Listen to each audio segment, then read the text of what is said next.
রাধে রাধে বন্ধুরা, আজ একটি নতুন ব্লগ নিয়ে চলে এলাম। এই ব্লগটি একটু লং হবে কেন কি এটা দীঘার ভিডিও। তো আমরা দীঘাতে গিয়েছিলাম অনেকদিন আগে, এটা আগের বছর মার্চে হোলির টাইমের ব্লগ।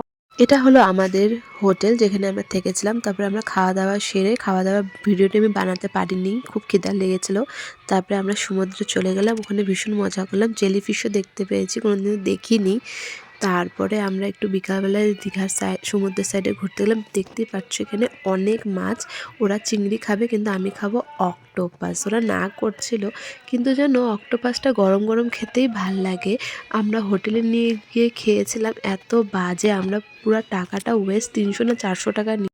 ডে 2 তোমরা এতক্ষণ ধরে আমাকে সমুদ্রতে দেখেছো, আবার ভাবলা এটা কোন জায়গায় এসেছি। এই জায়গাটার নাম হলো বিচিত্রপুর। পুরো ঘন জঙ্গল, জঙ্গলে এসে একটু বাদরের মতো লাফাঝাফি করব না, তাই কখনো। উড়িষ্যা থেকে বিচিত্রপুর যেতে গেলে স্টিমার করেই যেতে হয়। তারপরে এখানে জঙ্গলটা পুরো দেখতে পাচ্ছ, সাইডে আমি পুরোটা ভিডিও বানাইনি, আমি হাঁপিয়ে গেছিলাম। হ্যাঁ দেখো বন্ধুরা, আমি জীবন্ত কাঁকড়া ধরছি। এটা জীবন্ত কাঁকড়া, এটা সত্যিকারে। দেখো তোমরা ভালো করে তোমাদের সামনে।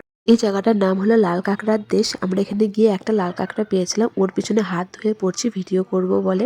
সে কোথায় সমুদ্রে এসে বরের সাথে একটু রোম্যান্টিক ভিডিও করে নেওয়া হয়ে গেল আমার। দেখো তো কি সুন্দর লাগছে না।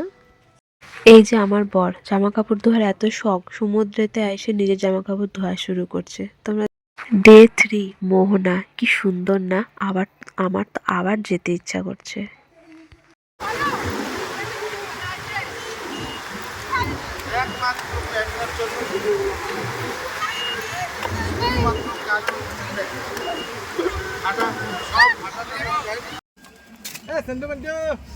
নিম্বু পানি গরম লাগছে, খুব নিম্বু পানি নাকি বানাচ্ছে। এটা এই জায়গাটার নাম কি? শঙ্করপুর বিচ লিখে দাও। না, আমি ভিডিও বানাচ্ছি। শঙ্করপুরে বিচে এসে আমরা নিম্বু পানি খাচ্ছি বন্ধুরা। এই যে আমার মোস্ট হ্যান্ডসাম বয়। বান্ধবী ললিতা। শঙ্করপুরের ঠান্ডা পানি সে। আমার ভিডিও কে বানাবে? না, ক্যামেরা বানিয়েছি। আমিও খাবো শঙ্করপুরের স্পেশাল ঠান্ডা। সবার খাওয়া হয়ে গেছে, আমি খাবো।